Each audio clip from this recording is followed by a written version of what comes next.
So the graduates are here. Good afternoon, everyone. We would like to thank our embassy for hosting us this afternoon.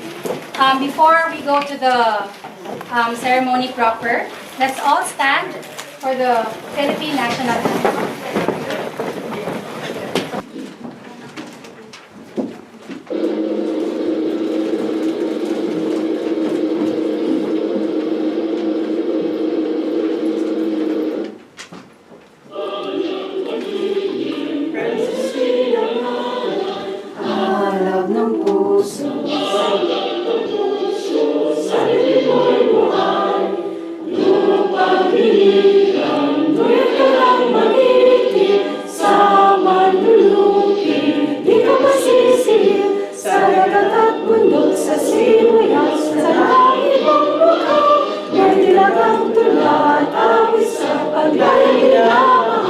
Ang kisap ng watawat mo'y tagumpay na nag-iibig. Ang bituin at araw ng kanyang mamay magdidilig. Lupa ng araw ng walang pagsinta, buhay namin sa imo. Ang ligaya ng may mga api, ang mamatay ng dahil sa'yo.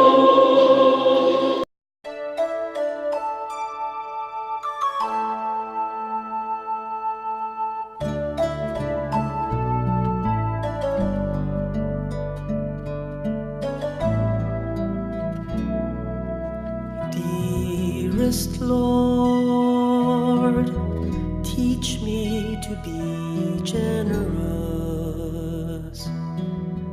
Teach me to serve you as I should.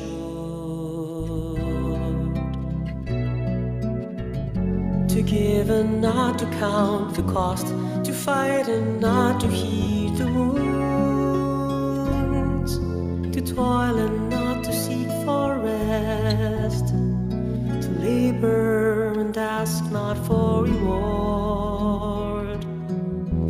Saved out of knowing that I do your most holy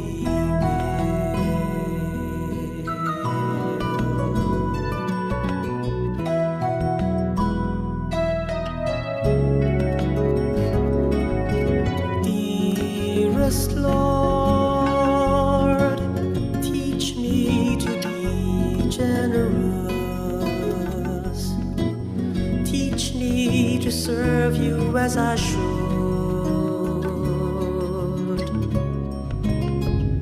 To give and not to count the cost. To fight and not to heed the wounds. To toil and not to seek for rest. To labor and ask not for reward. Saved out of knowing that I do your most holy will.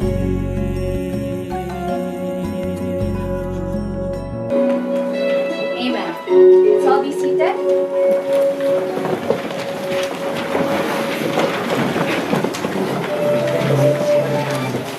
So just a trivia, that's prayer for generosity is a prayer for the attendance. So it's also very apt for the occasion. At this point, I would like to call our dear ambassador to welcome us formally and to give us a few words. So let's all welcome Her Excellency Maria Teresa Pilar.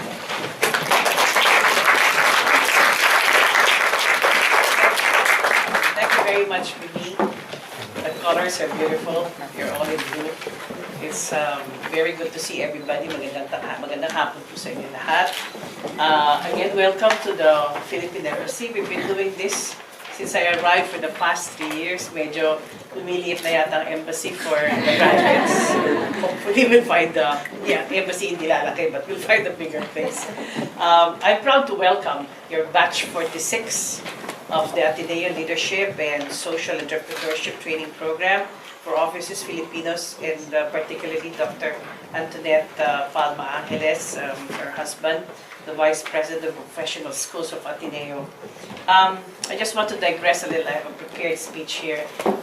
Last night, I attended this, probably one of the oldest organizations. Dennis was there with us.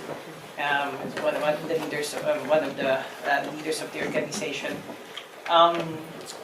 The name of the organization is Kasandiwa. Kasandiwa. Okay, it was celebrating its 36 years, and the average people there, from pinaka-bata 60s at meron ng 80 at 90. So, but it was a reunion of sorts. And then I asked the one that they gave an award. They call her Mommy. And then sabi ko, kailan daw kayo dumating dito sa France? Sabi niya, kami pinakauna. We were escaping the Iran. There was a war, Iran. I think it was the Iran-Iraq war in the late 70s. And they arrived here. Sila yung pinakauna, 100 of them. Because tatakbo na sila but they didn't want to go back to the Philippines. So, open pa. I think immigration was very open at that time.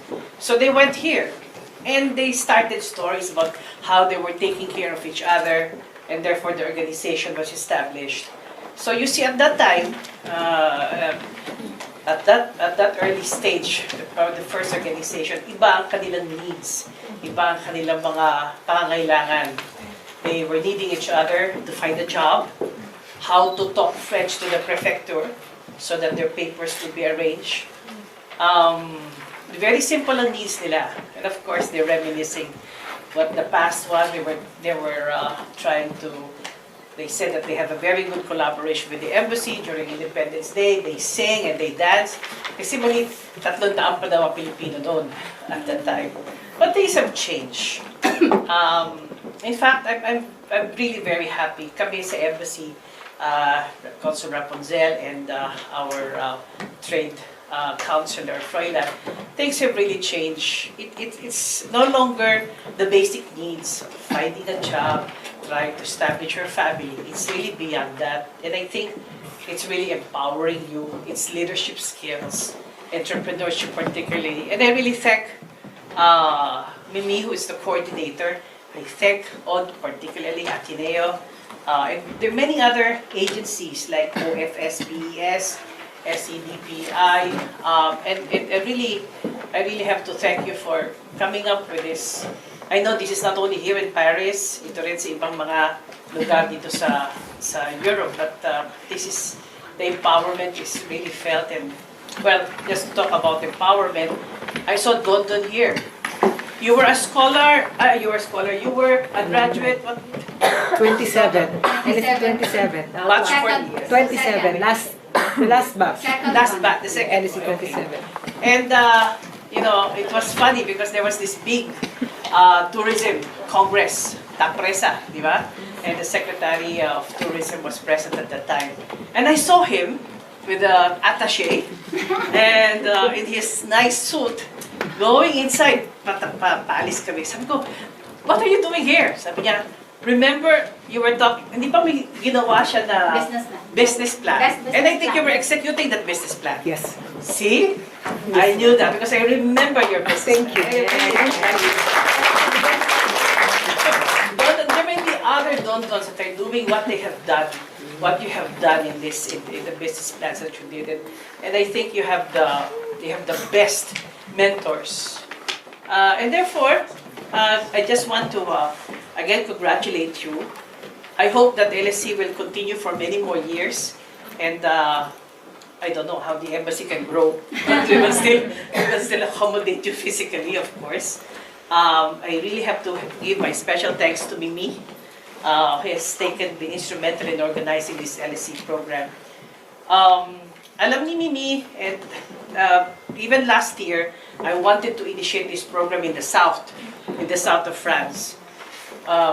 We have, if you ask me what is the population of the Filipinos here, it's 50-50 na. 50% here in Paris and the surrounding areas. But there's a growing number there in the south, and I think mas kailangan din nila. But siguro we'll have another session, we can discuss this. We'll try if possible, to also get some funds kasi kailangan ng mga kababayan natin sa South. This kind of thing. It has, they're very, they like it. I proposed this to them. Their leaders are very excited about this. But let's look into this. So I also hope that the training that you've got here will help you with not only with your families, with yourself particularly. Most important is with your respective communities. The communities may not be here, it may be back home, kung ano man yung nabubuo sa inyong pag-iisip dahil sa natutunan nyo dito. So, I just want again to congratulate the batch 46. May your business plans come true and bring you and your families prosperity. Thank you very much. Okay, so for the info of yung ating konting guest, sorry we cannot accommodate more kasi nga medyo restricted yung ating space. This is the third batch in Paris. So I would like to take this opportunity to acknowledge my dear alumni from A-LSE 18. Hello!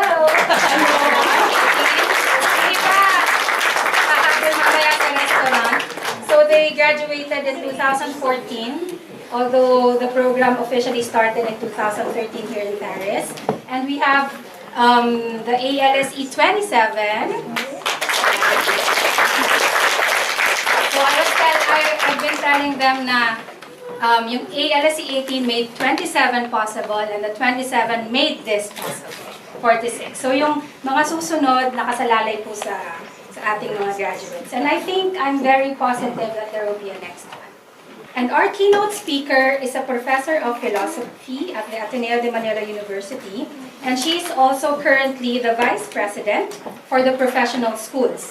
So yung apat na yon, yung School of Medicine, Graduate School, so siya yung VP, siya yung head nun. She is one of the conveners of the Ateneo Leadership Institute and lay co-chair of the Jesuit Higher Education Leadership Program. And she was the Ateneo's academic vice president while I was there from 1998 to 2009. So she has been a visiting professor at Japan's Kyushu University and Kyoto University. And she has years of experience as leadership and ethics consultant.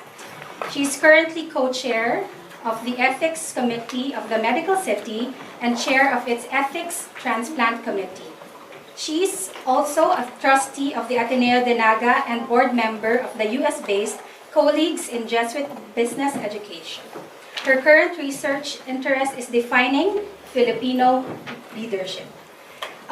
She received her PhD from the Catholic University of Leuven in Belgium. And we're very lucky because she has a trip actually which coincided with our graduation pati yung sa Barcelona. So siya rin yung guest speaker ng Barcelona.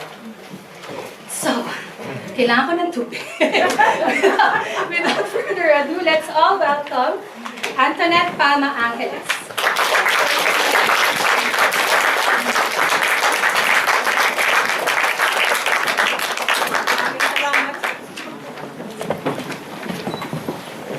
Ambassador, guests, friends, mga kababayan, very good afternoon, loved ones, at pati telenovela, siguro pati Korean novela, popular na popular ngayon sa atin. You're always connected. Palagi ang naging serbisyo sa atin ng teknolohiya. Isang bagay na wala kami noon, nag-amin kami. Kaya malungkot at kungsi kami palagi. We stay connected despite our distance from our family and our country. So you, in that way, the young ones among you are lucky. On behalf of the Ateneo, I'd like to thank all the graduates here and those who are alumni for having completed this program.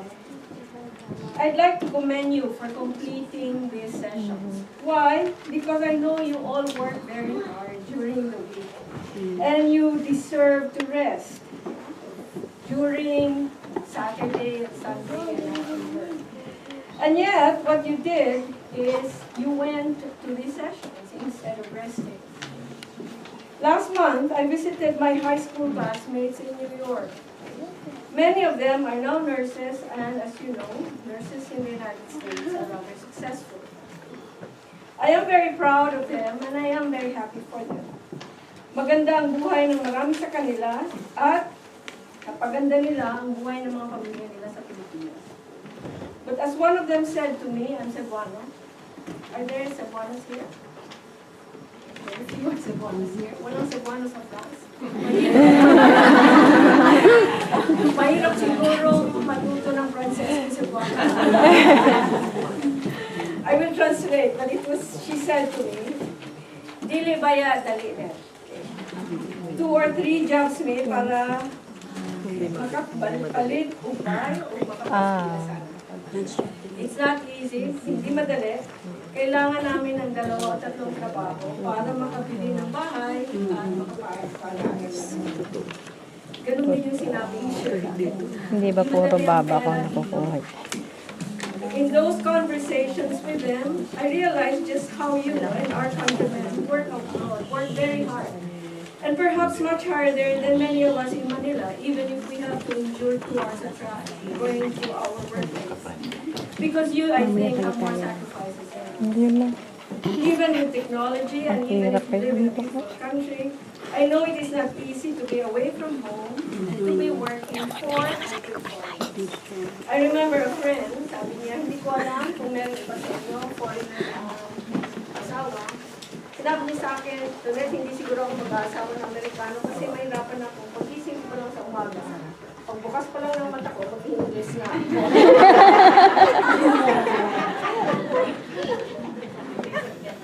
Thus, I find you're completing this course, given your constraints and very, very tight schedules, responsibilities, both at work and to family, really praise her. Maraming salamat.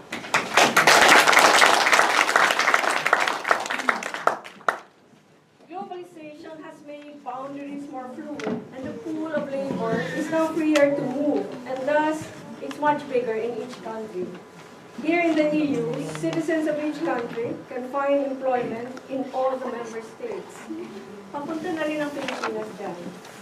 Our young people can now move more easily in other countries. Many Athenians now work in Singapore, Vietnam, Hong Kong, and similarly, other ASEAN workers with credentials, and the ambassador knows this, will increasingly be allowed to work in the Philippines. In other words, it has become a very competitive world, much competitive than when I graduated from college. And what remains our weapon will always be education. We in the Ateneo believe that our lives, where we are headed, should be a matter of freedom and choice.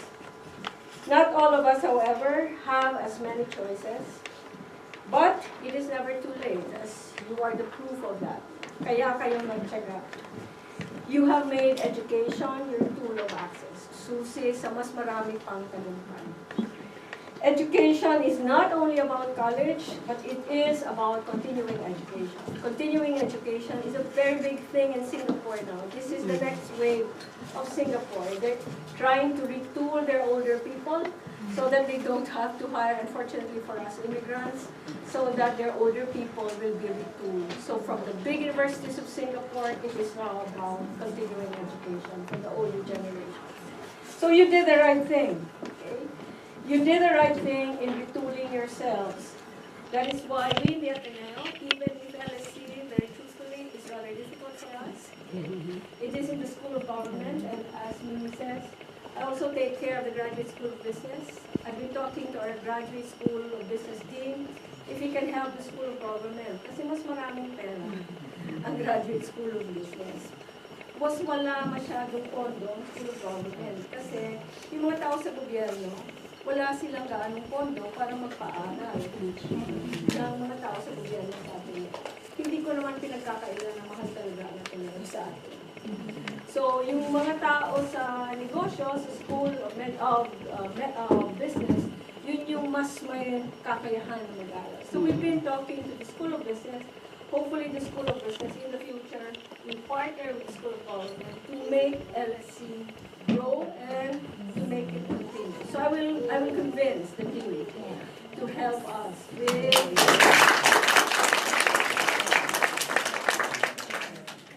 as Mimi says, we are the professional schools. There are actually two VPs. One is in Loyola. I am in Makati. And we in Makati, we cater to the professionals. Wala kaming bata sa professional schools. Yung mga kausap namin ay medyo magagaling na. Kasi nasa trabaho na. We want in the professional schools to enhance what we call our continuing education program in all our schools, especially in the Graduate School of Business and in the School of Government. So that our short courses, we hope, will make our young and not so young Filipinos even more competitive. So we applaud you for completing these 12 sessions to enhance your skills, to widen your choices, and in order for you to help yourselves and your families do even better, not just here in France, but also in the Philippines. Halinaway, biyayaan palalo kayo ng Panginoon, and patnubayan kayo palalo. We in the Ateneo will continue to journey with you all the way. Thank you. I've been hearing from your family members na business plan, ay may essay, ay may ganyan. So, those are the two major requirements to graduate sa program na to. And at this point, magkakaroon tayo ng oportunidad na marinig yung 5 na pinili po ng, kasi there are 43 graduates and 32 submitted on time for the essay. So I asked my dear alumni and myself also, I voted yung top 5 namin, kung sino yung nakapagpagbag ng aming damdamin. Yung iba, nagte-text sa akin in the middle of the night, ano ba yan? Tulo yung luha ko, ganyan. So, and it's also actually a good opportunity. That's why I involve my alumni to relive yung experiences nila. Kasi I've been telling them na, di ba yung sakit natin, makalimot? Kasi sila, 2013 pa yung mga sessions nila. So I tell them, please, alam ko mahaba yung, syempre yung comment nila, ang haba naman ng essay nila. Kasi nung time nila, wala pang masyadong structure kasi nagsisimula pa. So this time, they have guide questions and the minimum of 1,000 words, something like that. So para talagang mailabas kung ano yung natutunan sa program. So hindi kailangan nakakaiyak, pwedeng nakakatawa yung iba, okay? So yung first natin na mag-share will tell us kung ano yung plano nilang gawin na mag-asawa after ng A-LSE program. So let's all welcome Maria Victoria Calara.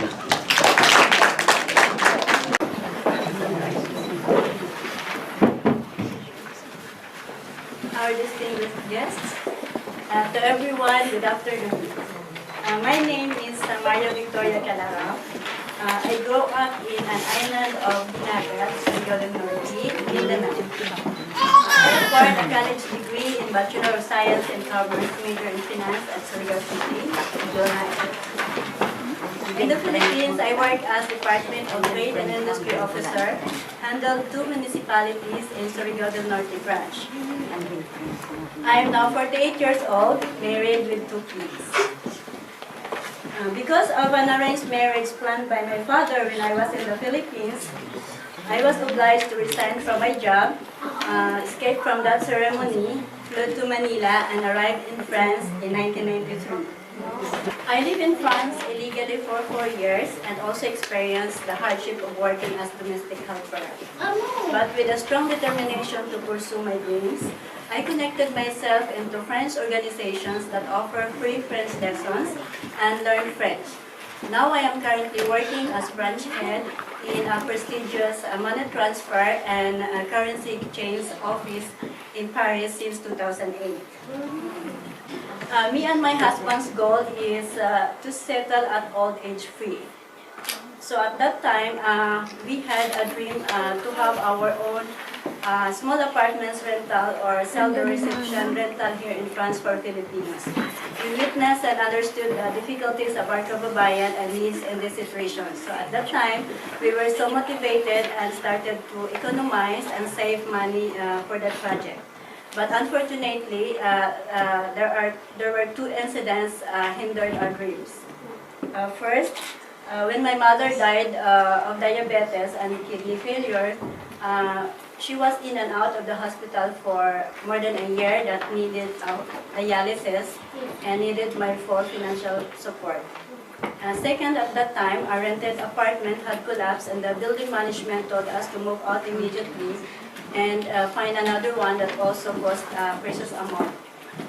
So for sure, all our savings were spent out and we lost our hopes of dreaming again. Until last year of 2016, I heard our pastor preach about prosperity, that God put dreams in our hearts and give us hope. He cited in Jeremiah 11:29 that says, my plan for you is not to harm you, but to prosper you, to give you hope and a future. So then I was refreshed, and God reminded me again of my dream, and with a divine purpose, met my best friend who had been in the first batch of A-LSE and encouraged me to join this training. And the principle of appreciative inquiry in the area of leadership helps me motivate in pursuing my dreams.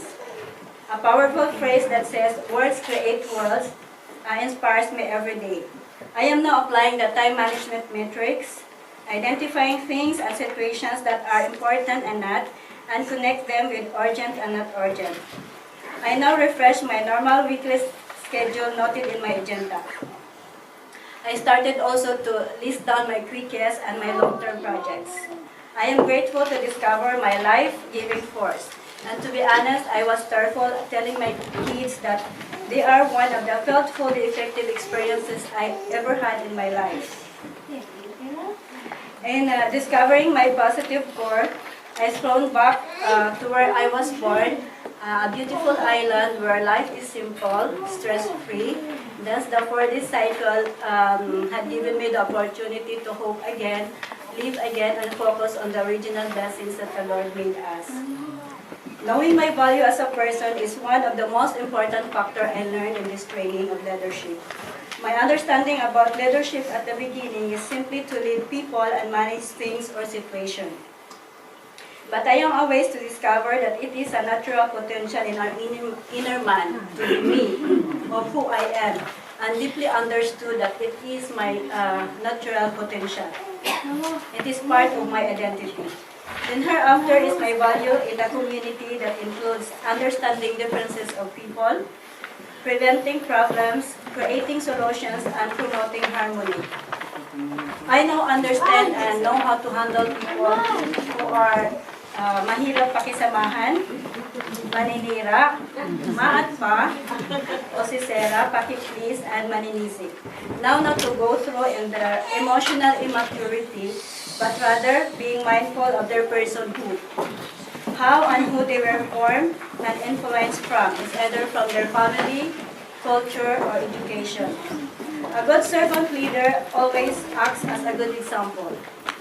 He inspires and shares vision, challenges the process, thus always finding ways to make things better. He encourages, motivates, and empowers others. All of this summarize the Ateneo motto as person for others. My first impression about the area of financial literacy before it was discussed is purely academic. But when servants started to share practical examples of and true-to-life stories of us working abroad, I feel dismayed knowing that at my age and at the number of years I am abroad, I am still, normally I am now in the stabilization level of my financial life stages. So what's wrong? What's wrong with me? Here's the reason. When I learned the 5 emotions, the fear, anger, guilt, envy, and shame that prevents us from financial freedom, I said to myself, ito talaga yung kahinaan ko. So I said, this is the answer. The worst part of me is I don't know how to say no to my friends and family. But now that I understand these emotions, I practice many real situations towards my family and friends, and I'm honored to say that I succeeded. It was so hard, but I am set free indeed. The practical ways of setting personal financial goals are effective. Monetizing my financial goals is what I keep on eye constantly. Servant says, what you cannot measure, you cannot manage. So I started to make a financial goals worksheet and shared it to my husband. The result of my personal finance diagnostic was discouraging. But I believe that it is not too late.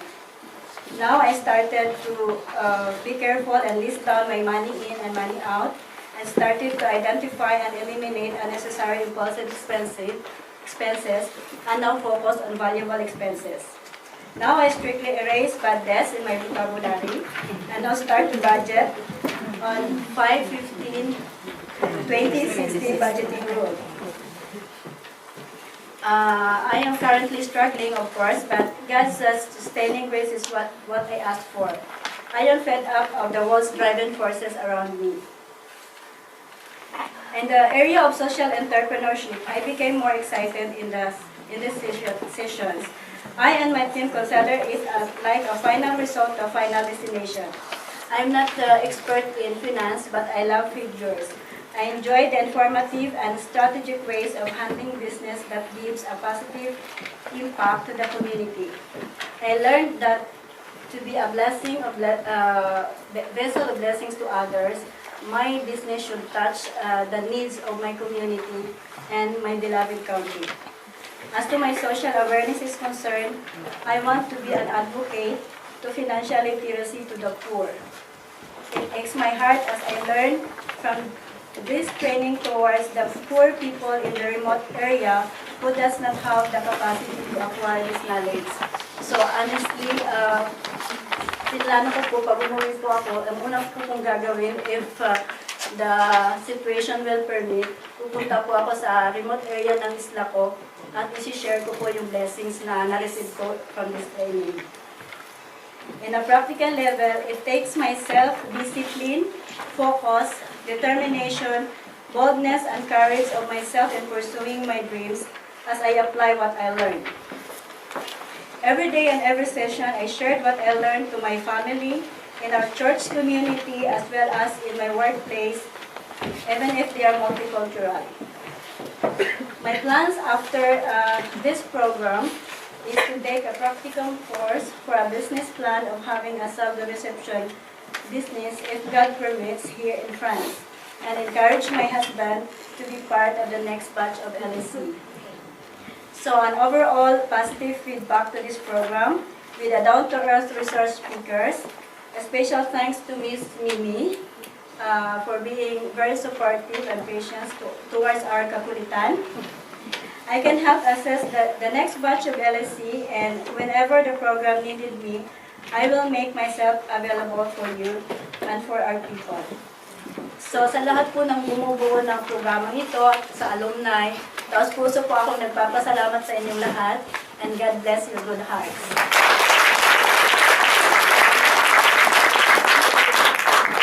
Thank you, Ate Ria.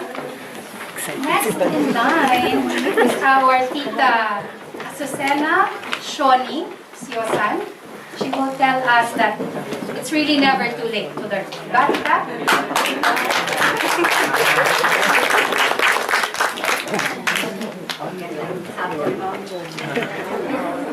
Dearest Ambassador, sa aming guest, sa alumni, sa lahat ng klase ko, magandang hapon sa lahat. I am Azucena Siosan, 66 years of age. I'm working as a caregiver and a Prince man, military man, who is now 94 years old. I spent more than 20 years working abroad, 10 years as a governess with a military general in the Middle East, and 10 years with a retired military man here in Paris, France. I left my family for a greener pasture because I got separated with my husband. I need to earn more than a Filipino worker should because I have 3 children to raise without any financial support from my ex-husband. I joined the Ateneo Leadership and Social Entrepreneurship Program because I was inspired by the members of Association de Amity Franco-Filipina Paris who graduated from the course and have changed their perspective in life. At first, I was very hesitant to enroll because I thought it's too late for me to to learn because my age.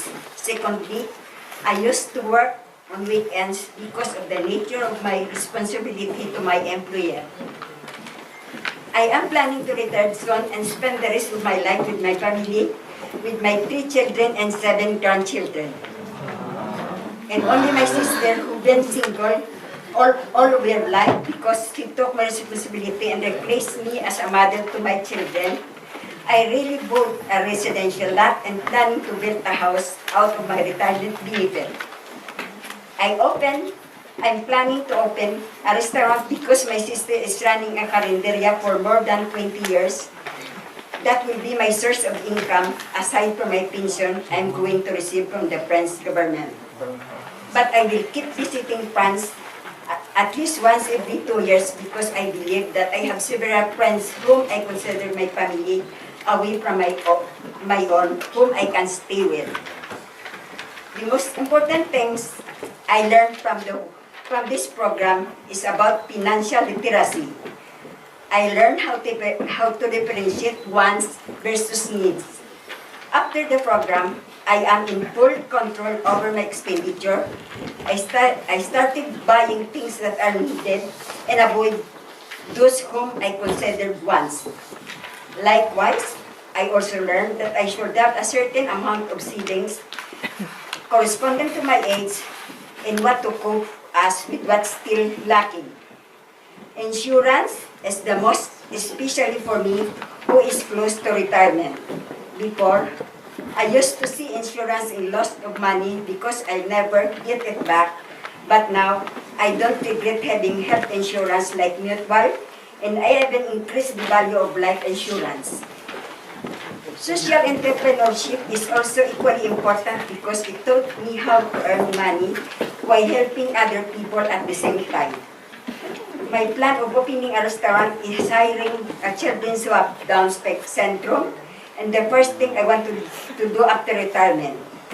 Since I'm now equipped with knowledge of creating business plan, my dream is just 1 meter away.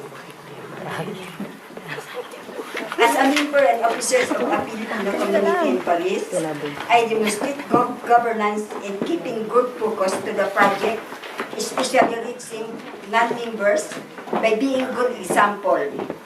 I will avoid sharing fake news in the social media because I learned from the A-LSE that doing so well diminishes my social accountability to the community and to myself.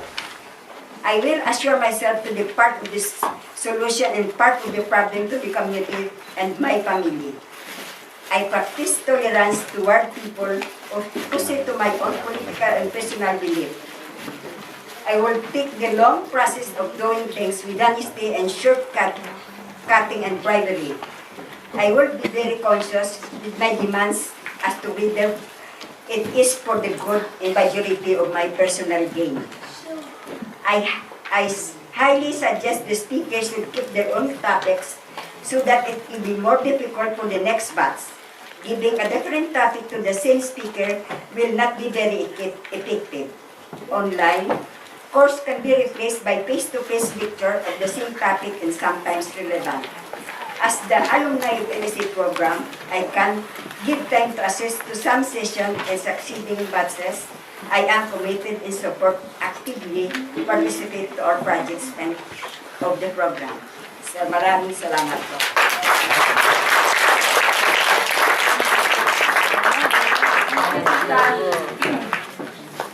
Our next speaker will share with us what it took for him to finish his studies at kung ano yung natutunan niya sa A-LSE para pwede ulit mapunan yung kanyang isa pang dream.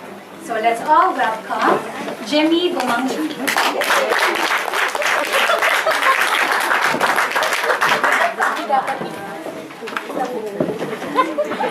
Our guests, all executives, I would like to congratulate you all, and also the alumni in Miss May. Thank you for the effort with us. I'm Jimmy Bumanglag from Ilagay Isabela. Pinanganak po akong may kaya sa buhay. Our parents, they are providing capital to the other farmers in our province. Pero never ko kasi narinig sa kanila na we need to finish our study.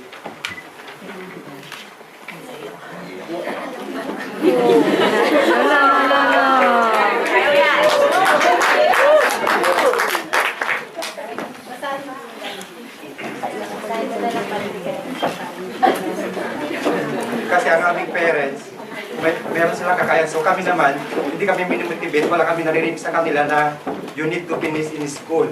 So kami naman po, train kami na tumulong sa kanila sa farming para train kami para tumulong sa kanila para mag-earn din, para magkaroon din ng kita talaga. Hindi sila nakapokus on our future. So ako, talagang naiingit po ako sa mga tuwing Sabado kasi yung high school, kasi sa Pilipinas ngayon, uso na yung high school, di ba, sa mga baryo. Meron ng mga grade school sa baryo. Na tinawag talaga yung time ko, kailangan pa talaga sa bayan, di ba? So kailangan mo mag-boarding, so kailangan mo yung mga expenses, extra expenses for the lunch mo. So, nakikusap ko gusto ko talaga mag-aral, naiinbi ako, naiingit ako sa mga estudyante tuwing Sabado. Umuwi sila na masaya, malinis tignan, hindi tulad namin nasa farm, nagtatanim, nag-araro, with the kalabaw. And then, paano ko kaya i-continue ang aking pag-aaral? How? Instead, kasi gusto ko i-continue kung natapos ko yung elementary, pero grade 5 lang ang natapos ko. So, hindi ako pwedeng papasok sa school kasi need nila yung form 138 po. So gumawa ako ng way. Nakiusap ako sa parents ko, pero sabi nila is costly in wasting time, sa kamagastos daw.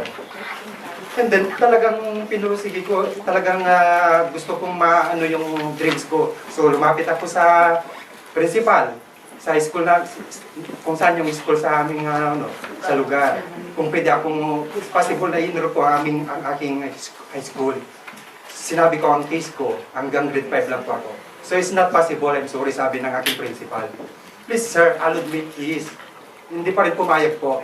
So imagine nyo yung room na ito, andun ako sa labas. Tinitignan ko yung activities ng mga estudyante, kung anong ginagawa nila. Then nagnunot lang ako, naka-tipping outside the windows po.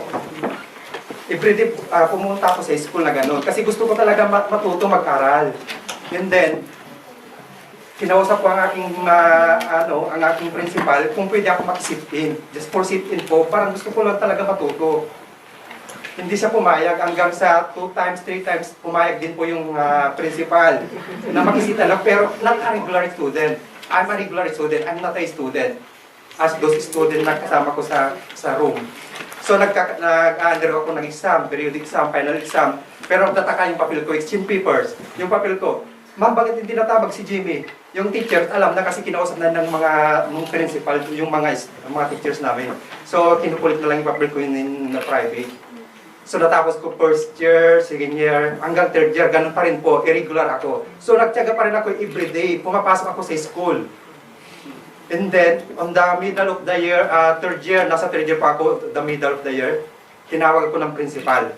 Kasi nakita na yung diligent ko, yung talagang gusto ko yung pursue, gusto yung aking ambition na makapagtapos sa aking pag-aaral. So, thank you. Kasi sinabi niya sa akin, sinurprise niya ako na regular ka na kasi nakita niya talaga kung paano ko, wala akong absent, everyday pumapasok ako. At doon pa rin natapos ako ng high school. Ngayon, kinausap ko na naman aking parents kung pwede po i-continue ang aking college. So, sabi na naman nila, is costly in waste of time. Kasi kung college namin, from the region to kasi Ilagan, is kailangan kong kurso ko. Ang kurso ko talaga is mass communication. So, I need to travel from Tuigaraw to Ilagan. So, yung Tuigaraw po sa Ilagan is malayo. So, nag-enroll ako ng computer science. Pero, wala yung principal na nag-interview sa akin. So, nag-enroll ako sa criminology. So, yun, criminology ang kinuha ko po sa Ilagan. Kasi walang available na communication po doon. So, yun, pumunta ako, nag-register, pero wala yung money, hindi ako binigyan. Kasi gusto ko talaga mag-aral kasi ayaw nila akong pag-aralin. Discuss me daw, gastos. Hindi ko naman ipagpipilit yung sarili ko na mag-aral kung nakikita ko naman na kaya nila, di ba?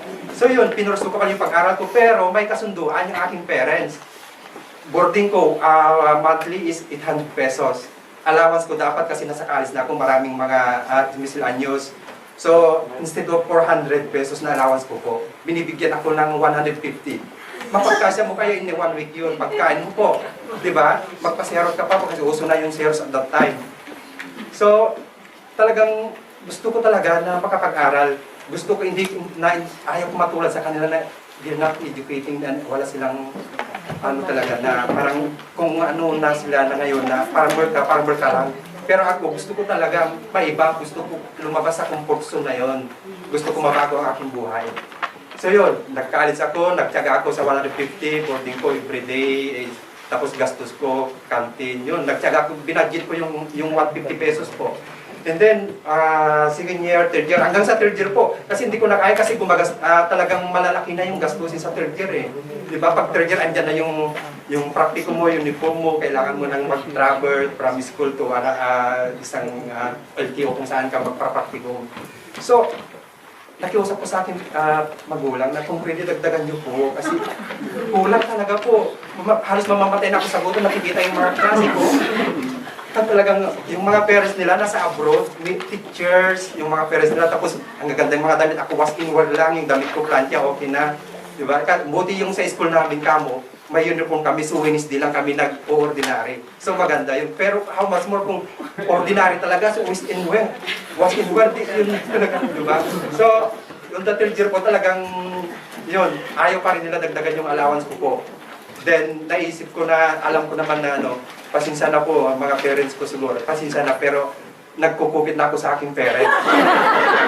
Kasi ayaw ko naman na, kasi pag hindi ko gagawin, pero hindi ko naman ginagawa sa bisyo, hindi ko naman gagawin nakikipagbarkada, di ba? So, yun, tapos ko na yung third year, gayon.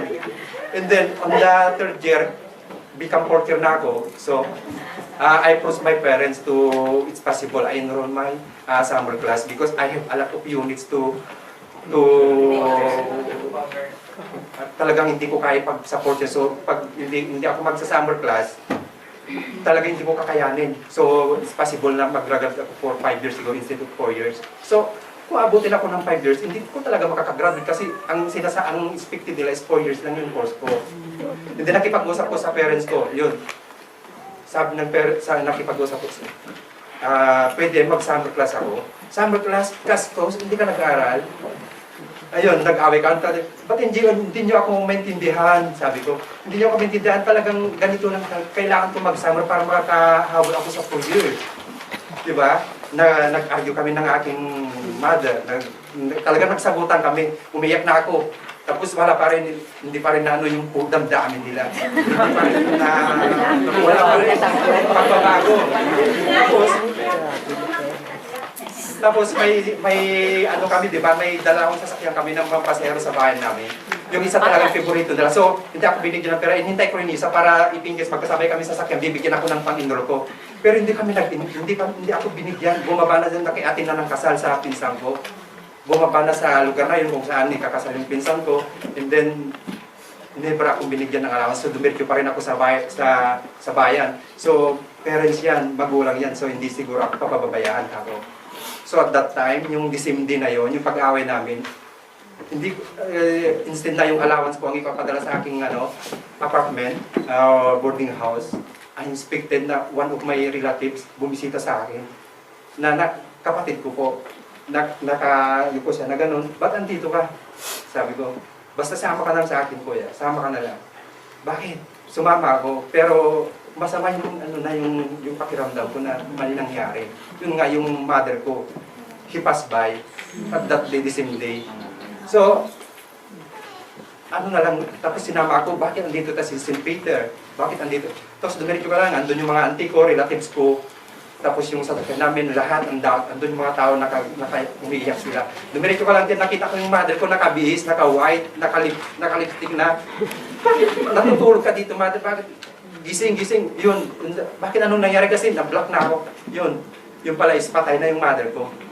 So, I'm very, very sorry for my father. Siguro, kung nasaan sa mga yun, happy siya kung ako ngayon. Kung hindi ko pinaglaban yung aking, yung yung sarili kong kapakanan. So ano ako ngayon doon, di ba?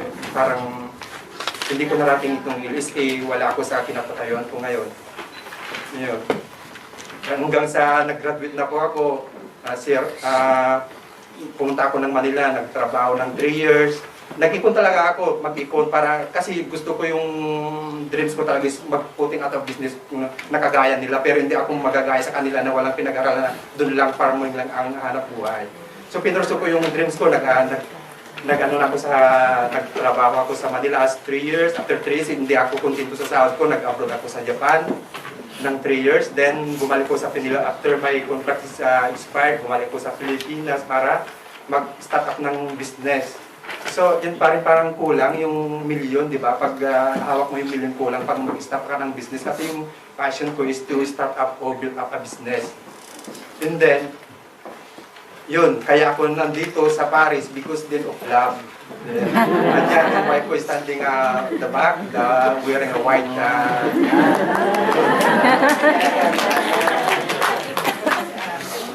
So, on the financial, dito ko rin natutunan on the financial literacy of servants. Alam ko kung I learned how to responsible in handling my earnings. I discovered the different needs and wants, diba, by servants. And also, meron akong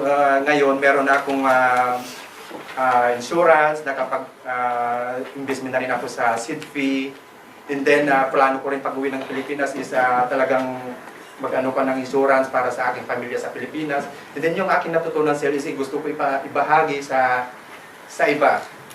At aking experience po, sana na mayroon kayo napulot na aral. At thank you so much for the alumni and for the A-LSE 46 and for all the volunteers. And Ma'am Mimi, thank you again. Good afternoon. Thank you. How Ateneo A-LSE program helped her gain back her self-confidence at nag-restart siya ng mangarap ulit. So let's all welcome si Tita Leoncia Bagoy.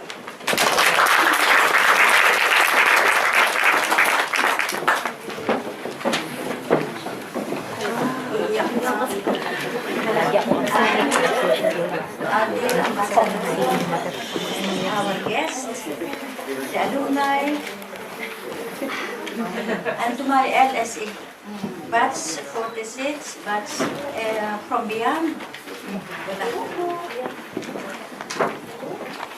Iyakin ako. I am Lucy Bagon from Batangas, 67 years of age. Nagtapos ng education.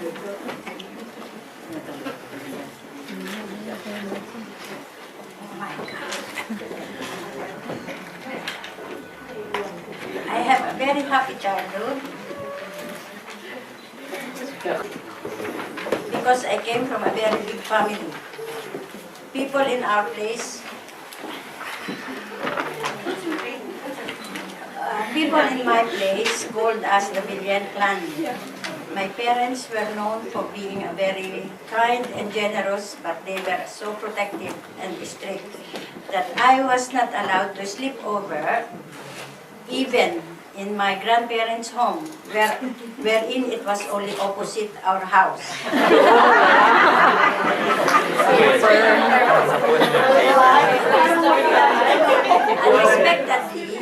Unexpectedly, I got married at an early age of 17. Just because Strict pa yun, I shared an umbrella to a guy. I knew him, he has a girlfriend, and he was not my boyfriend. Since I've got a very protective and strict parents, I was forced to marry the guy because in those days, people around were very much traditional. I got married only with the presence of my godmother. I still continued my studies until I finished my college through the expense of my parents. I started teaching in our place where there's no electricity yet. I was then a married woman with four children. So I was so much affected, but I've seen the most children came to school barefooted.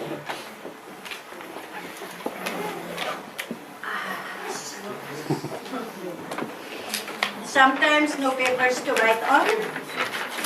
With short pencil, they hardly heard with their little finger.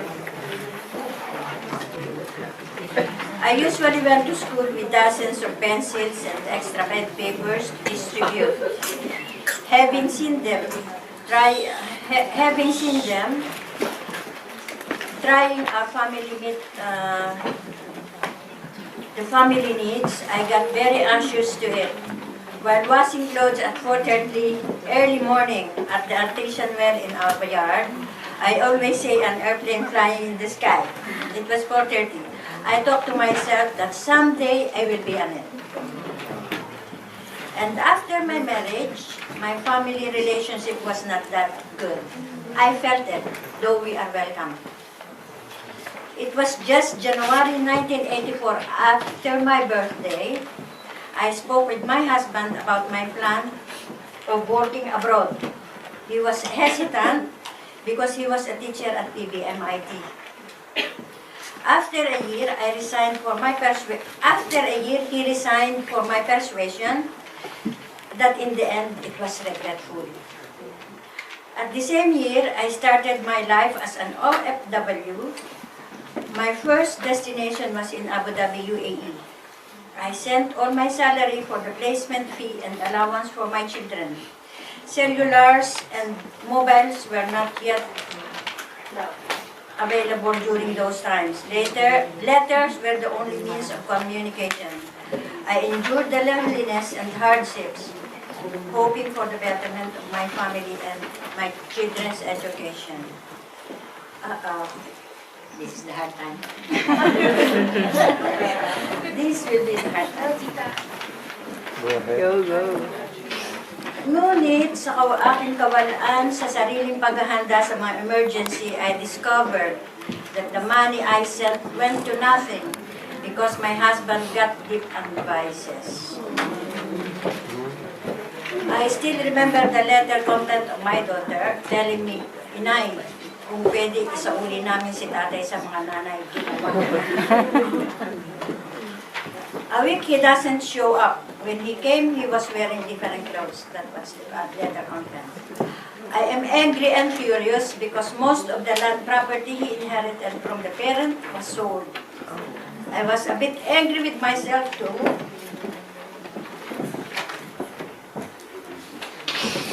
Because if I did not leave him to work abroad, maybe my husband will not turn himself into complaint.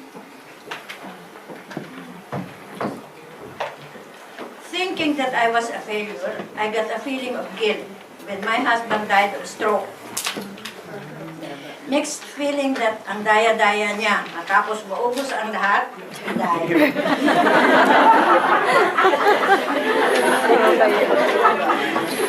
The only consolation that I had, we already had built our house before he left us. Years, months, and days passed. I continued supporting my children as a single mother for their allowances and education, kahit na sila ay nagsipag-asawa na. Dumating pa sa punto na hinuhulugan ko sila ng savings sa bangko. Year 2008, I got the opportunity na makasama ng employer dito sa Paris at hinikayat ng mga Pilipino na tumakas sa amo, kaya ako nandito. Sa kasalukuyan, isa namang pagsubok sa aking buhay ang dumating. Sinaktan ako ng amo dito sa Paris.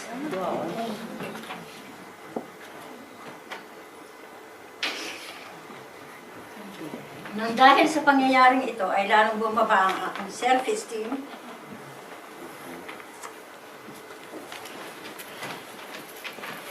and confidence dahil hinayaan ko ang mga tao sa paligid na bulihin at atakin ako. Nung akala ko kapag ang trabaho nakasama ang puso ay may tuturing na pagmamahal pa rin ito. Labis akong mapagbigay sa employer, sa kapwa, at lalo na sa pamilya.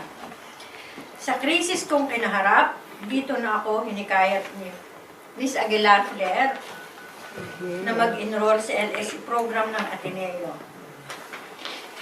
Joining A-LSE, I realized that I forgot myself and my future. And at the same time, I felt guilty to my children, for my children, because I stopped the support that they were getting before. So I was thinking that my hard-earned money was really for them. Maybe because I left them when they were still young, and I thought that the only solution for the burden of leaving them is money. During the lecture of servants, I got the feeling of shame because at the age of 67, I did not prepare my retirement. The only investment I have were my children. I don't have emergency savings nor investment. I have my savings and equity fund under the name of my children, and servants told me it was not mine. I only have my social security in the Philippines because before coming, I got my GSIS. Sa Learning Wealth book ni Servants, I did not stop reading it, realizing that it was never too late for me. This time, I started to dream big for myself, feeling depressed and challenged at the same time, ashamed when he said, teachers' behavior is 20% only on financial literacy, which gave me a negative impact that motivated me to make my financial goals. Listening to servants, I started dreaming at my age 67, not too late. When he mentioned the 4 secrets of success, I focused on knowledge. I got it, but I don't have the know-how financially. Truthfully, before hearing this, I was about to quit. Pinag-aralan ko ang paggawa ng financial goal, convincing myself na kaya ko pang maabot. This time, ready na ako to start up with my projected investment and set me this July. I got it. In the leadership training, I always keep in mind the pencil parable of Dim Tony, that everyone is created for a unique purpose. The important part of me towards life, that no matter the situation is, we need to continue serving God through His image, man and women. That we will be able to correct mistakes, that whatever painful challenges, we will become a stronger person and leader.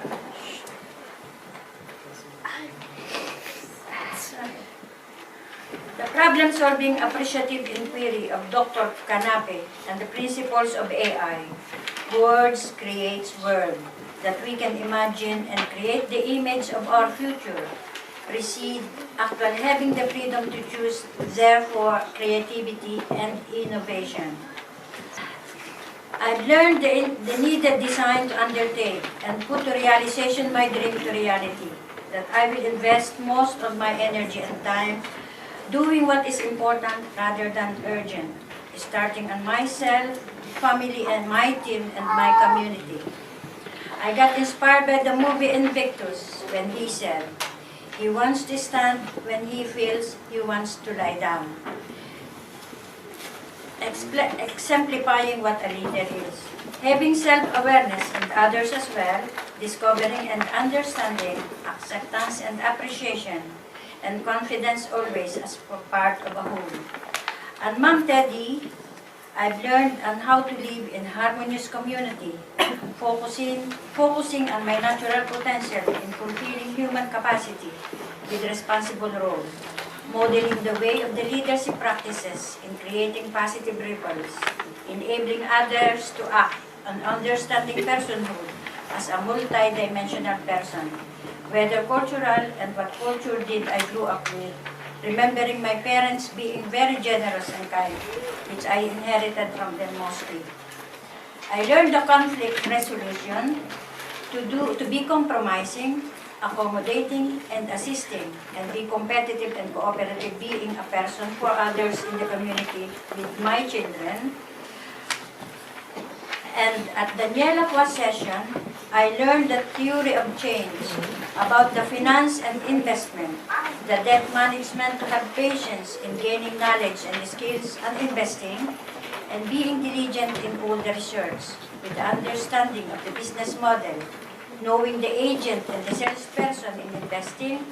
But back to servants, debt is a double-edged sword, making you rich and poor.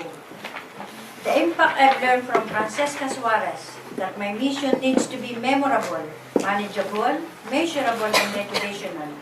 To succeed is to believe in myself, and the more prepared I be, the more I will have self-confidence. On my practical level, I believe in myself that I will have my future investment as said previous July, and I will see to it to share my lessons learned from A-LSE to my family, my children, my friends, and to my community. Lastly, I would like to thank all the beloved speakers of the A-LSE Ateneo program for investing their time and knowledge and trust in us. Sa lahat, maraming salamat.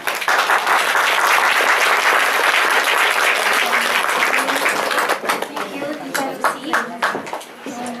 Last but not the least, let's lend our ears to Marites. Yes, that's her name.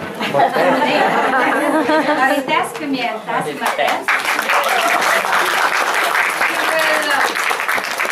She will share with us kung paano natulungan ng A-LSE na harapin niya kanyang pagkarami-rami. Magandang hapon po. Dear beloved ambassador, and to all, welcome to Paris po. Maalala mo na kaya to. Ang hirap balikan kung pwede lang ang A-LSE pala, ito pala yung pag na sa akin. Okay, gusto ko lang po magpakilala sa inyo. Ako po si Marquez Pimienta from Ilocos Sur. Pero tinatawag nila akong Mate. So, 49 years old. At ako po ay nag-asawa bago ako naging lesbian. So, different story, no? Okay. So, umalis po ako ng Pilipinas, hindi lang po sa kahirapan, kundi para ma-escapean ko yung naging experience ko bilang may asawa at anak na nawala. Nung college po ako po ay isang nursing student. Then, nung malapit na akong mag-graduate, nagkaroon po ako ng boyfriend, engineer. Magka-school po kami, pero ako po ay nasa nursing. So, nung nag-graduate po ako, buntis ako. So, dalawa ang grinag-grade ko. Nursing. So, nagsama po kami na hindi pa kami kasal hanggang sa naipanganak ko yung anak ko. Magsabay na yung kasal at saka yung binyag. So, dahil sa estudyante pang asawa ko, dahil mas bata sa akin, ako po yung nag-abroad para makatulong ako kahit konti kasi nakatira kami sa mother side. So, nag-abroad ako after 2 years po, gaya ng karamihan, alam natin na pagbalik ko, hindi close yung anak ko sa akin. So, ang iniisip ko doon, yung nag-alaga, kailangan ilapit niya po sa akin. Pero hindi po nangyari yun. So, hanggang sa nagtapos din yung asawa ko, nagsiman na rin. Pero ang aming usapan, 1 week sa kanila, 1 week sa amin. Kasi ayoko pong mag-stay sa bahay nila dahil may nangyayaring sexual harassment sa father-in-law ko. So ayokong i-explain na buong storya, no? Kasi nung kami pa, na nandiyan pa yung asawa ko, nararamdaman ko yung iba. Kasi merong nangyari sa katulong, sa mga kamag-anak. So sabi ko sa asawa ko, kung aalis ka, ayokong mag-stay dito dahil kung may mangyari at gawin sa akin, ako ay magpapakamatay o ako ang papatay. Sabi ko sa kanya. So, yun, 1 week doon, 1 week sa kanila. So, nung nandun kami sa amin, pumayag naman po sila.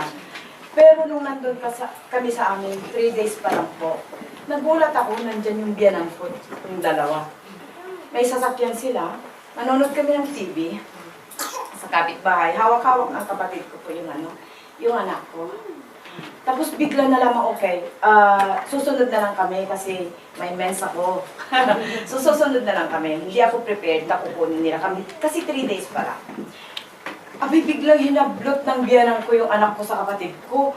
Tapos po, yung itinakbo na nila, pinaandar na ng biyanan kong lalaki yung sasakyan. Yung kasi sa amin, pinaandar na niya, hawak-hawak ko po yung kamay ng anak ko. Pero tatawid kasi sila sa ilog. So, imagine niyo po yung hawak-hawak ko yung anak ko. Tapos, sabi ko baka mabalian kasi may tubig pa. Takbo ako ng takbo na umaandar yung sasakyan. Hanggang sa may kalsada, hindi ko na, kailangan ko na pong bitawan. Kasi baka mabali yung kamay.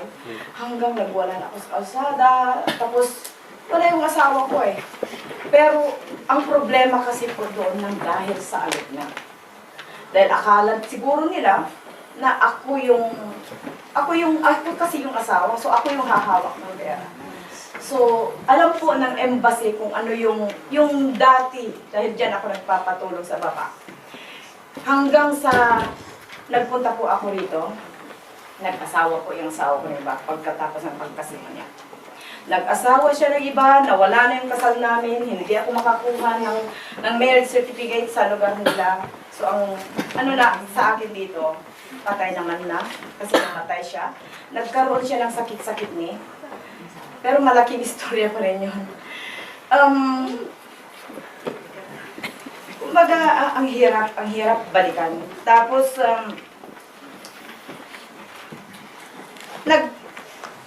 nag-ano na ako, nag-decision na ako na tanggalin ko na yung apelyedo.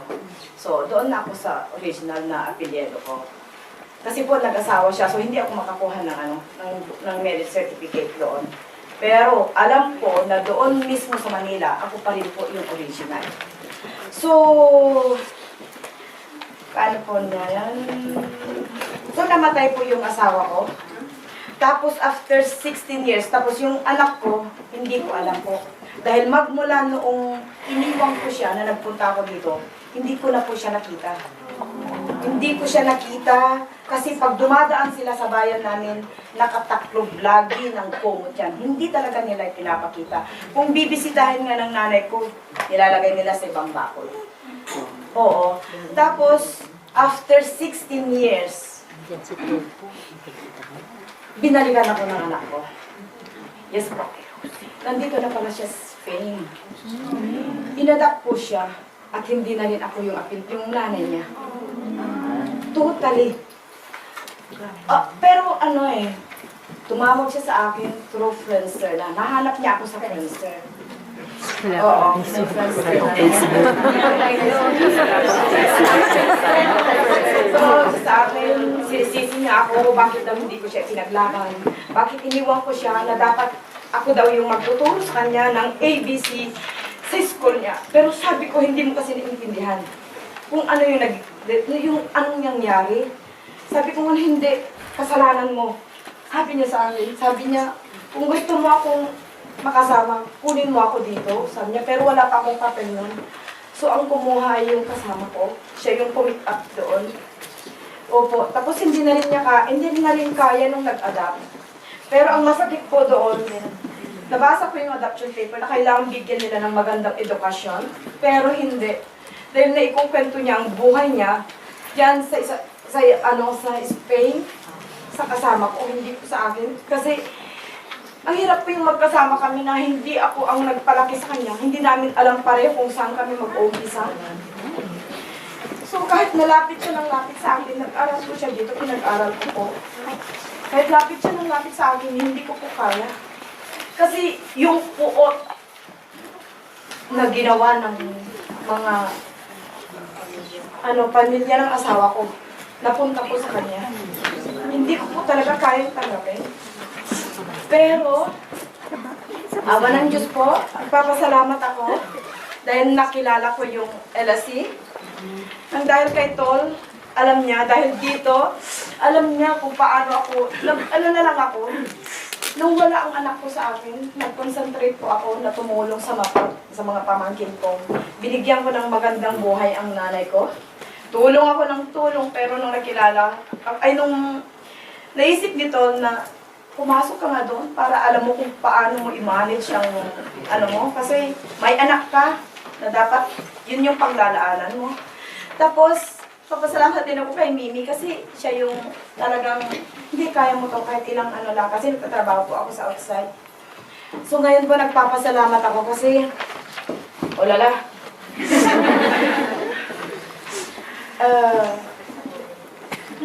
Attending the A-LSE program was a great revelation. The awareness to myself to develop, practice, and apply the leadership within me. From the appreciative inquiry of Dr. Canape, I learned how to tell and share my story, to identify my strength and my weaknesses.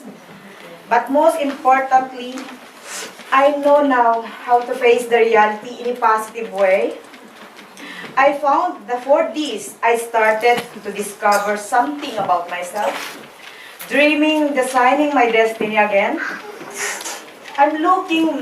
I'm looking forward to the best I can. That relationship with my son will be settled soon, pero naayos ko na po. Nagpunta po ako, maten po ako ng global event sa Italy. Kasi meron nga kami hindi na pagkakaintindihan lagi. Yun, pinuntahan po niya ako. Halos hindi ko naman kayang harapin. Kasi hindi nga kami close. Yung pagtakbo niya sa akin from the hotel entrance sa loob. Nagsusorry siya kasi lagi niya akong sinisisi lagi eh. So sabi ko, okay, siguro ito na yung naging na-i-apply ko, kailangan mo na siguro i-apply yung napag-aralan ko dito. So sabi ko, okay, nung niyakap niya ako, pinaghalik niya ako para na kung shoota niya na pinaghalik ako. Sabi ko, yung anak naman niya, nakatingin lang sa akin. Ano siya? Opo, may anak na po ako. Yes po. So nakatingin lang yung ako sa may Sabi ko, okay, siguro, sino mga to? Siguro yung apo ko. So, maraming salamat, A-LSE program, kasi okay yan na. Para bang nabunutan na ako ng tinik na hindi ko talaga matanggap-tanggap. So, I learned from the relationship between my son and Senator Criso, using that I have learned from Mom Teddy in the understanding of conflict, ito na yon, that I will go beyond my patience of understanding and took tender care of my mother, of being a mother and a son. Siguro magagampanan ko na kahit na ganito ako, Diyos ko, sabi ko, gagampanan ko na talaga yung pagiging mother kasi may ako na rin.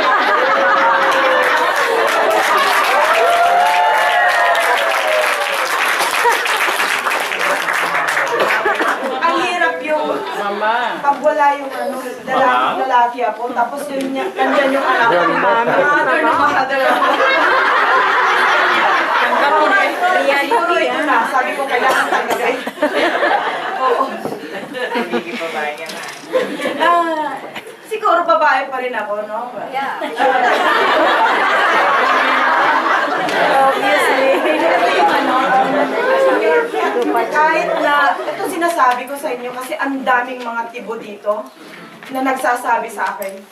Di naman yan tunay eh. Pero wala akong masasabi basta ako po nagpapakatotoo. Okay, nandun na ako, tibo ako, may kinakasama ako. Pero anong gagawin ko sa anak ko? Tsaka sa apo ko kundi tanggapin. Magpapasalamat pa rin ako sa Diyos dahil nagkaroon ako ng anak.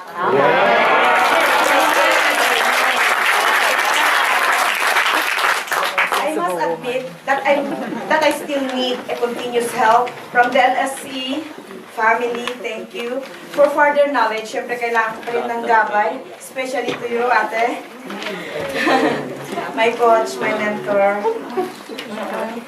I may have experienced a painful past, but through this leadership training, I will try harder to become the best person I can, the best mother I can, be an inspiration to all, and an instrument for change. Hindi yung pagbabago bilang, tipo Ito na ako, nandito na, panindigan ko na. Pero at least nandiyan yung pamilya ko. Furthermore, during our first session, with servants, I was a little ashamed that almost 20 2 years na naging OFW, wala akong ipon. Kahit ngayon, wala akong ipon sa bangko. As yung sa lipid, wala talaga. Pero, syempre, meron naman na akong life insurance para sa anak ko, para sa kanya, para sa lahat na naman. Ganon ako.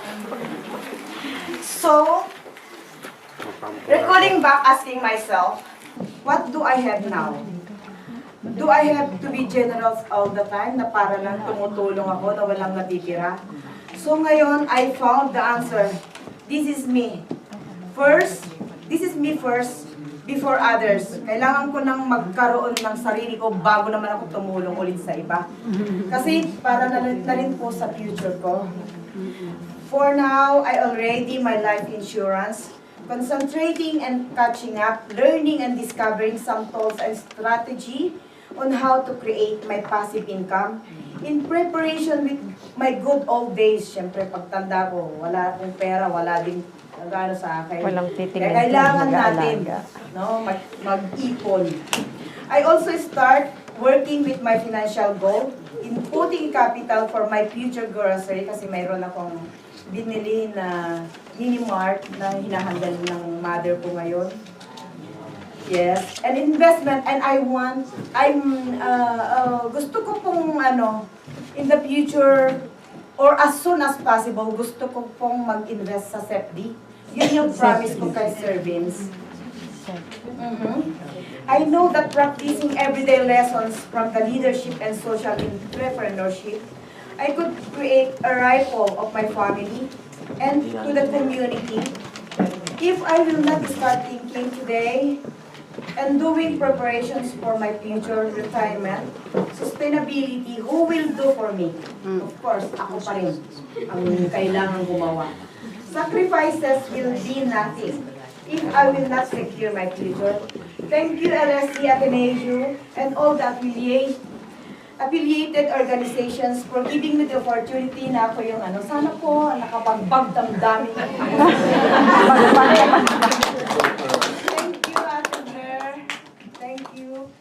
Thank you, A-LSE program, for opening my heart and my mind. Thank you, Amba, for listening. Ito po, maalala mo na kayo.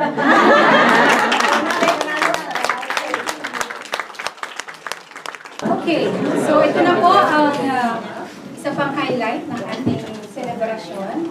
We will be distributing the certificates.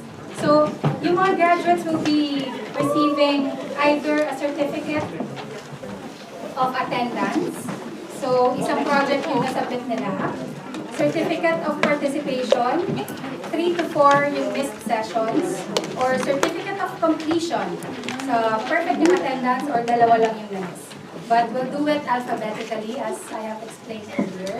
And we would like to ask our dear ambassador and si Dr. Tonet to assist us. Okay. Yeah.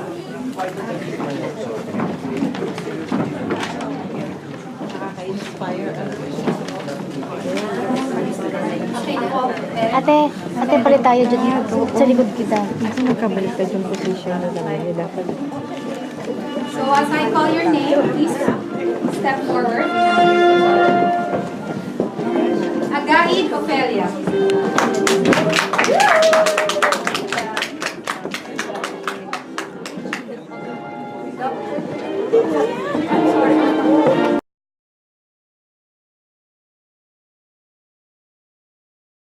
Aguila Angelica, represented by her daughter, Jervin.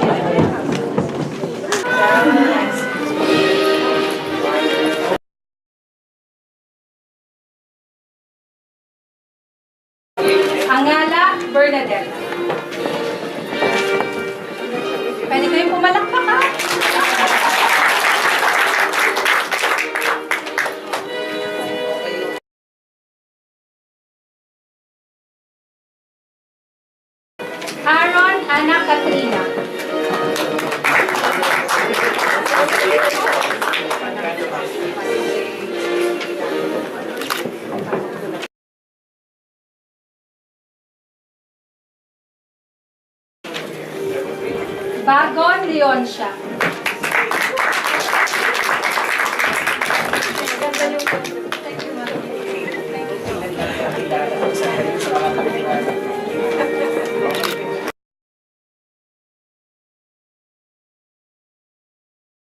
Berdino Dalian.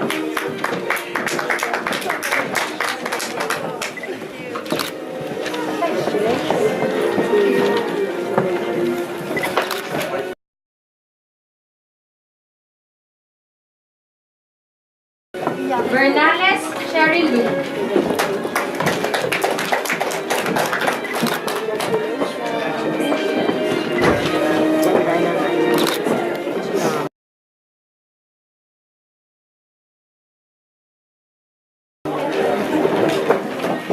Bernardo Mercedita.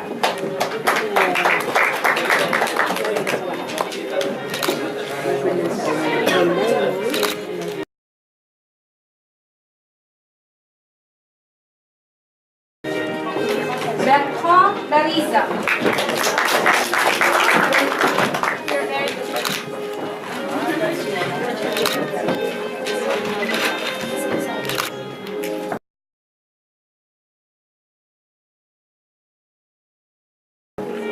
Bonet Celine Grace.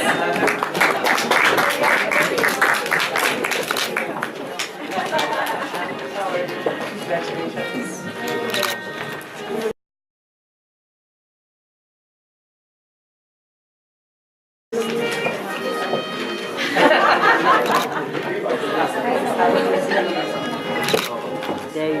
Buitre Jennifer.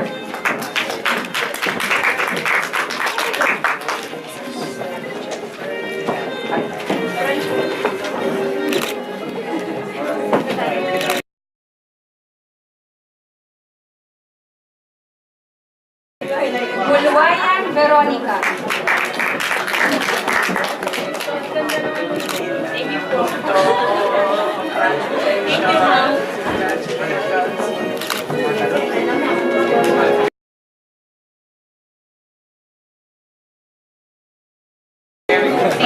Umanglab Jimmy.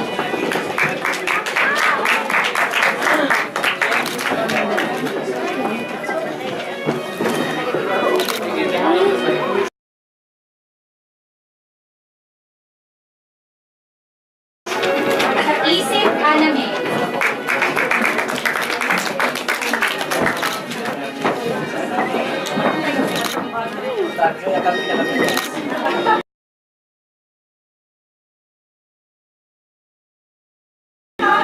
Calara Maria Victoria.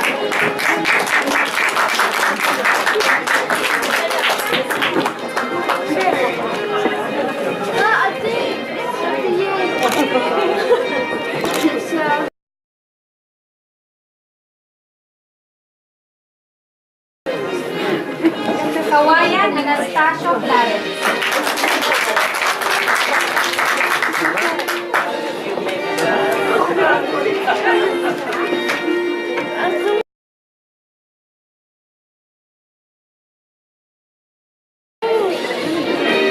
Celebro Maria Edna.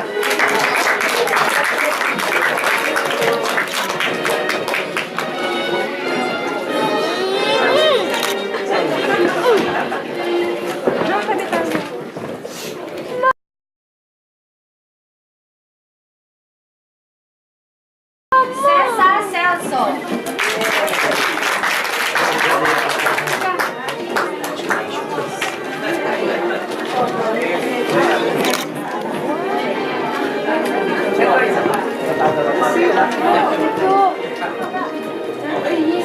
Merci. Daliarte Mar Arel.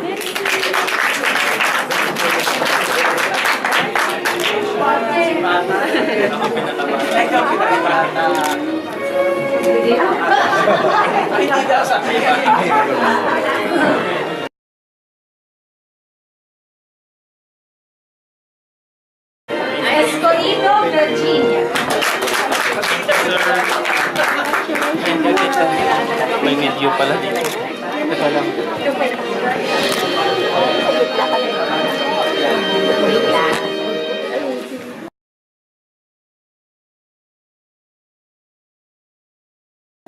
Esguerra Cirila.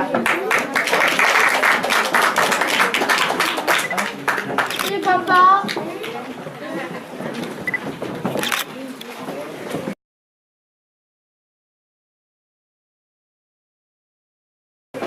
Garcia Novalen.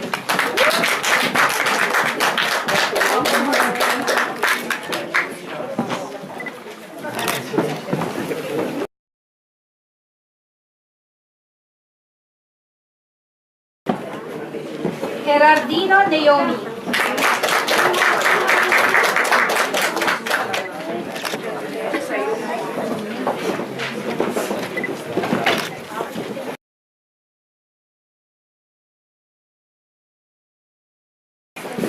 Abinar Mercy.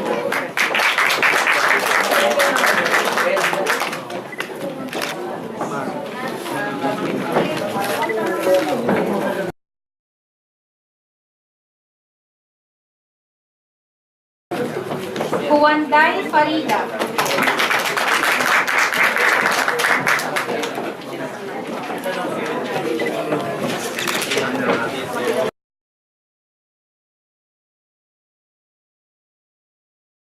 Lalugan Fatima is not here. So, next, Leonardo Christine Joy.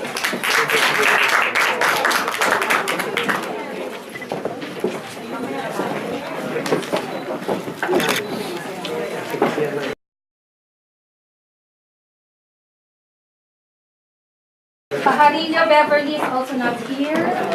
So, next is Panabe Jazel.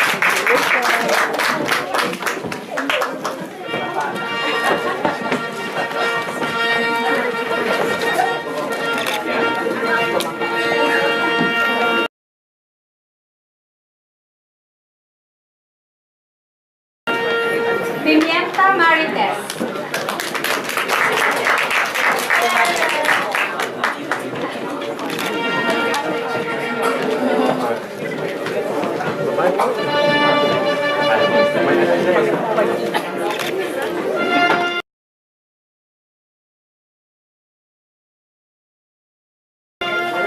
Portugal Berlina.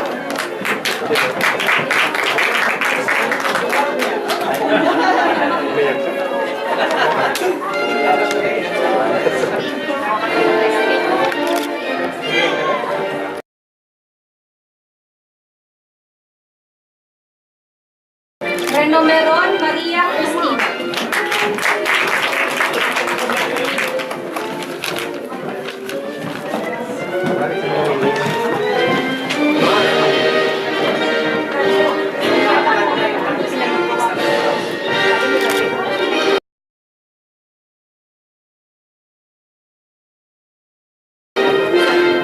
Rosero Elda.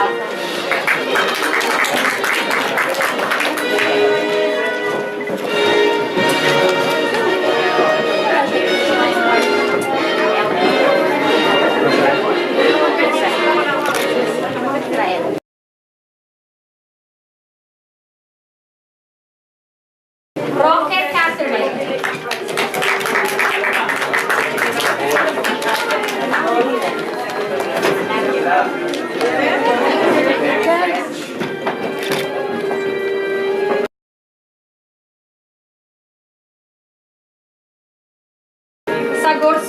Sagorsor Treasure, sorry. Sa Pampangas, Philippines.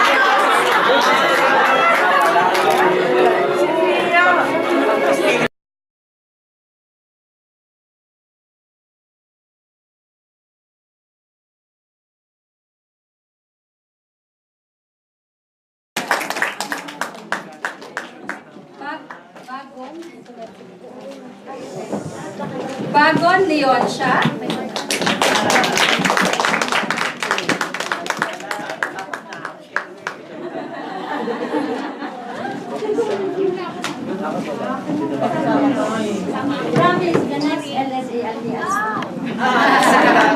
Ornales Cheryl Lu.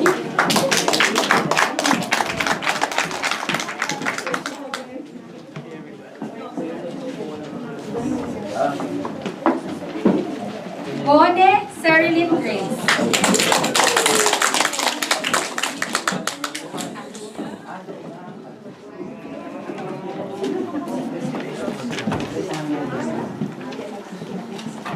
Buitre Jennifer.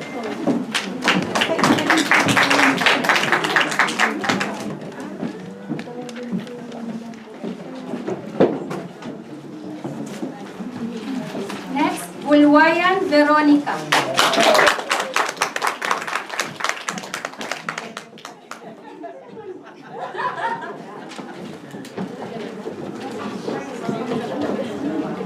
Umanglag Jimmy.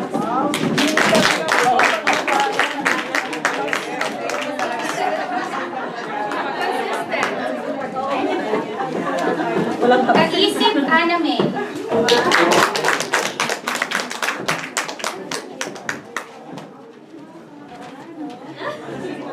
Delariante Mar Arel.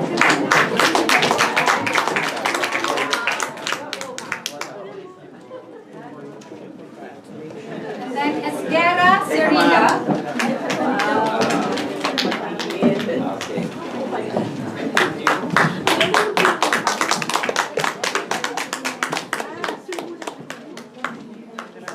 Si Lalugan Fatima is not here.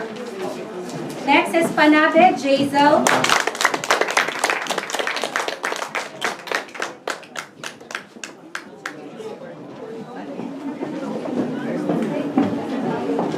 Ready na po si Portugal, Bernina.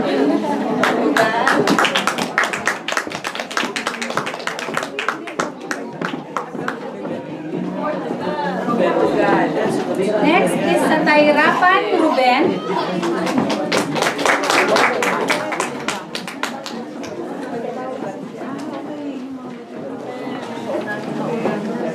Next is Unday Juvet.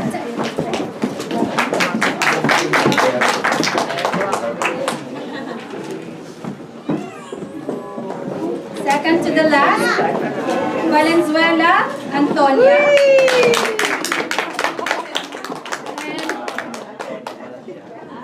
Pero Ocampo Yolanda, the one in Canada also. Okay.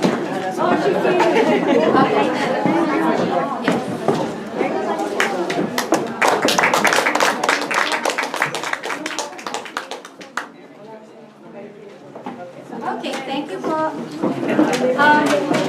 Ako, yung sa merit, well, I'll just say some things. One of the other project that the students had to finish is a social business plan. Yes. So there were 11 groups, if I'm not mistaken, that were able to present.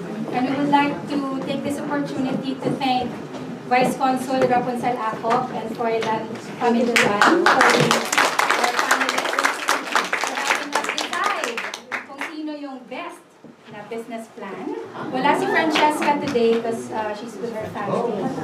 So first, yung may certificate is yung best. But I will also tell you kung sino yung third tsaka yung second. Ay, wala akong drum roll. Okay. Third.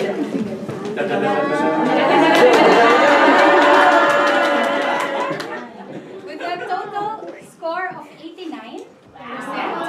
Not bad. Our third prize is the Let's Planet.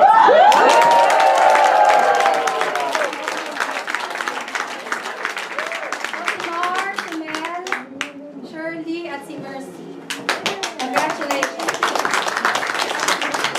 Second prize, 93.5. Wow! Yun na, radio station sa Pilipinas. Our second prize is the Elite Echo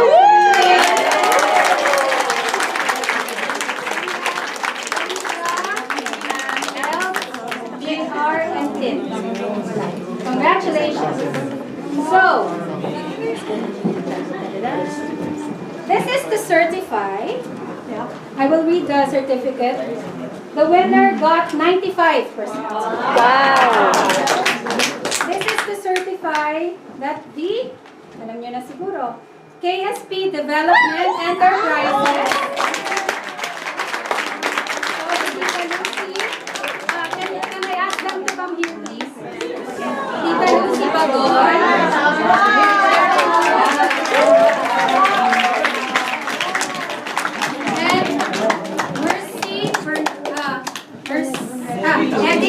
Edith Bernardo and Tonel Valenzuela.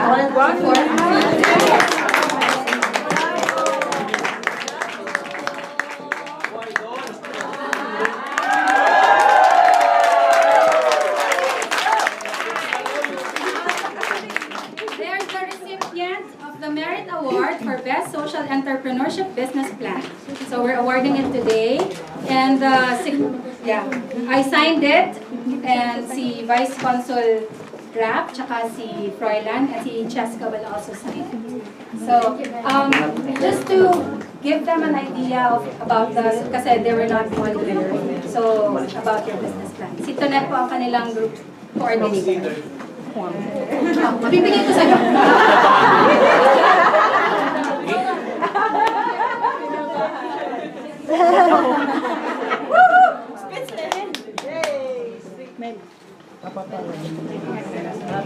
Go, Tonet! Yung aming business plan is, ano siya, hindi siya, in fact, it is not, it's ordinary hog farming, but with a twist. So, yun po ang inisip ko, kasi ako po yung originally, 95% of the output is me because ako po yung taga-Tulos Rosario, Batangas. So, but I will not make it this far without because sila yung taranta, ako yung kalma. So, I pray to my group mates. And this plan is about hog farming na meron kaming recipient doon sa amin na tutulungan namin. Na yung pong ibigyan namin sila ng capital without risk. Na ibigyan din namin siya ng financial literacy, and then education. At kukuhanan, parang sama-sama po siya na merong may insurance na magiging member sila ng Red Cross Batangas chapter as part of our and the selection. Yes, yung selection process kasi pinili namin siya na hindi sila nagiinom, hindi sila may selected family po at kinuha ko siya sa beneficiaries ng 4Ps. Yung 4Ps is yung Pantawid Pilipino, Pantawid Pamilyang Pilipino program ng DSWD. So as part of bilang pagbabalik sa ako po kasi success story. So, sa palingin ko, I don't know about others. So, bilang pagbabalik po as gratitude to my barangay and to my community, yun po yung naisip ko in partnership with my friends and group mates. So, yun po yun. Congratulations!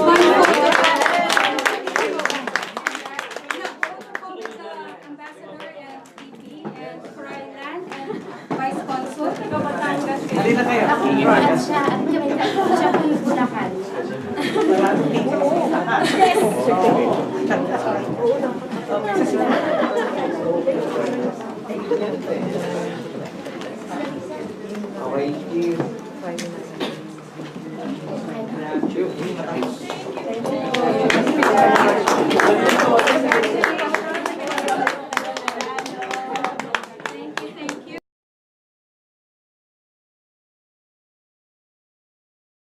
In behalf of A-LSE 43, we have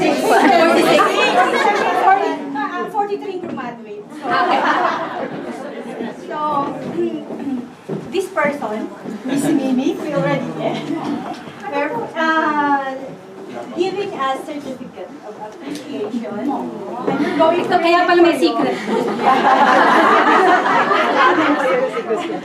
So I'm going to read it. Actually, this is for the whole family.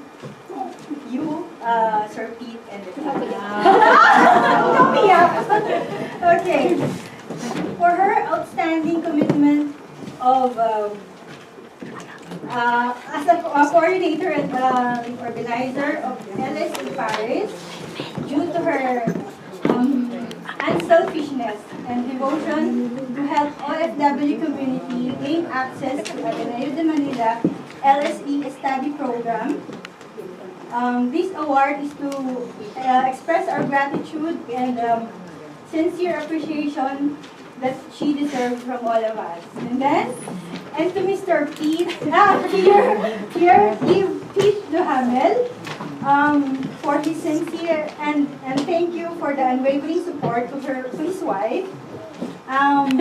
Volunteering time for her volunteering time and effort to A-LSE Paris, to Marcela and Paul Marie for sharing to us their mother's quality time. So we value what you have done and continue to do. given this October 22, 2017, and the A-LSE batch 46,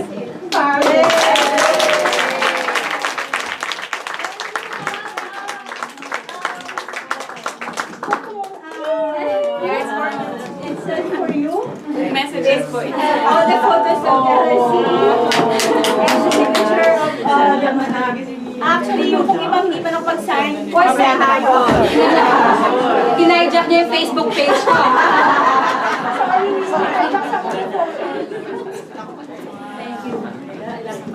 Thank you. Ay, ako rin may certificate.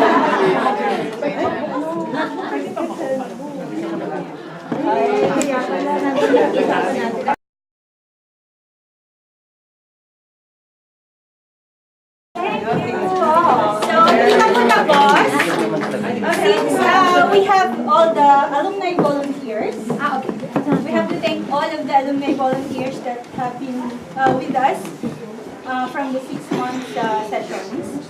But we have this, hindi po kami nag-favorite sabi ng gano'n.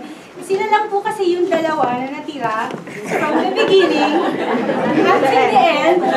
They supported us. So we would like to call on Miss Clarida Diaz.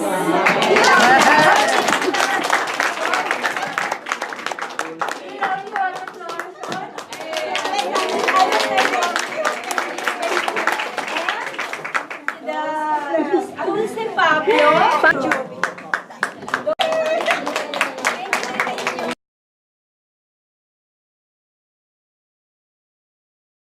Your support, kasi I keep on telling them that, you know, we don't see you as much, but I can feel the support even from the staff. So every time we have a request, laging sinasagot. So we're very, very lucky to have your support. We would like to thank yung kasama po natin sa embassy ngayon, si Attorney Hazel Imperial, their assistant, si Lisa Salvador, and si Frampson Ong. They're here.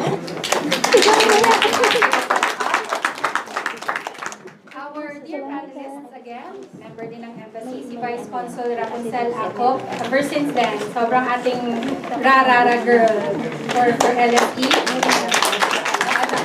Another Atenista and another, hindi ka di ba? Si Froilan Emil Pamintuan. Kapit-bahay pala. And another, si Francesca Suarez, who's one of the resource speakers. For your, kasi ang ginawa po nila, I sent them the business plans. And over the summer, they looked over everything, gave feedback for the students to improve their business plans. And we would like to thank our very special guest, Dr. Antoinette Palma Angeles.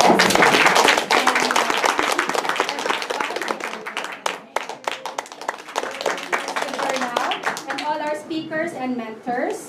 And si Tita Fleur and si Dulce, sila po yung... Salamat din. Kasi when we started for the third batch, I asked the alumni kung sino yung pwedeng nandun for the entire 10 face-to-face sessions. And sila dalawa po yung nag-commit. And they delivered.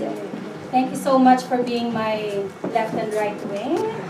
And making sure that everything is okay. And yung iba rin po ng mga alumni na nag-volunteer, at laging tumutulong, laging nangumusta kung kumusta ba ang ating sessions.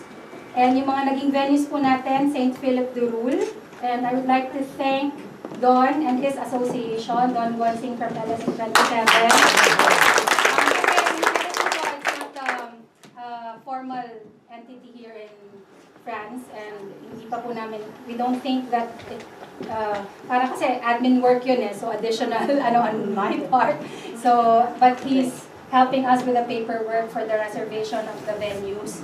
So every time, lagi po nandyan si Don for my checks and all that. So thank you, Don. I hope pati sa... I want to give the glory to all members of the association. Correct. Thank you. Yakasi Consult. A-LSE 46, Madam Susan. Association. Thank you. And when we have our guest our guest speakers, we asked for host families for some are based here. For this time, we had 4 who needed host families, so I would like to thank Kuya Celso and Ate A-LSE, Teta, si Dr. Juan Tanaki and his wife, si Cristina Graciarola from the embassy, who's friends with one of our speakers, Tracy Villanueva from Belgium. Puting Puno and family, I haven't seen, I'm not sure if she's supposed to be here, for hosting Teddy Pizon, and Lane Pandelarian family for hosting Cheryl C. Duran and her husband. I would like to read the message of our dean. And I think it basically sums up also what I would like to say next. Okay.